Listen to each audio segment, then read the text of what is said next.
В то время было сложно найти достойную работу.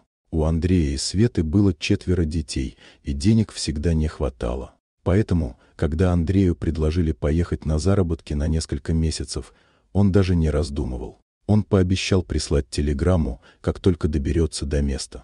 Света переживала. Ехать неизвестно куда, это казалось ей рисковым делом. Но Андрей пообещал, что все будет хорошо.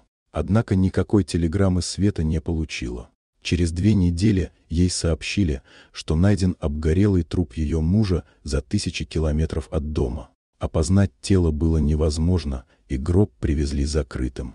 Но сумка с вещами мужа и его документы обгорели не полностью, и по ним его и узнали. После похорон Света никак не могла прийти в себя. Она работала няней в детском саду и зарабатывала очень мало, а теперь и вовсе не знала, что делать. Приходили люди, предлагали забрать детей в интернат, но Света выставила их за дверь, не дослушав до конца. Дети были ее счастьем, смыслом жизни, и она пообещала, что сделает все для них. Она нашла подработку на выходные, старшие дети помогали с младшими, а по ночам, когда все уснули, горькие слезы катились по ее щекам. Она чувствовала, что теперь как будто потеряла половинку себя. Прошло 3 месяца, и однажды среди ночи раздался звонок в дверь.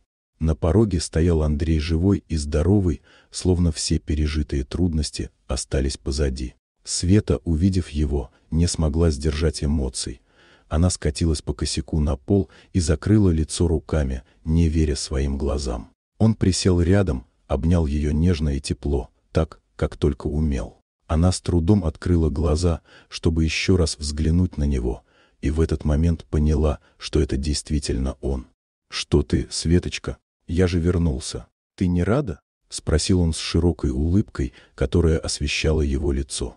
Только теперь, осознав, что все страхи и переживания остались позади, она бросилась к нему на шею и разрыдалась, уткнувшись в его плечо, словно искала в нем утешения и поддержку. Оказалось, что у Андрея в поезде украли сумку с документами, деньгами и вещами. Он рассказал, как тяжело ему было, когда он осознал, что остался без всего. Только на базе, где он работал, он смог занять немного денег, чтобы хоть как-то справиться с ситуацией. Андрей попросил одного человека, который ехал в город, отправить телеграмму, но тот потерял адрес, и лишь когда возвращался домой, Андрей узнал об этом. Он заработал деньги, восстановил все необходимые документы и пообещал Свете больше никогда не покидать семью, какие бы богатства за это ни были обещаны.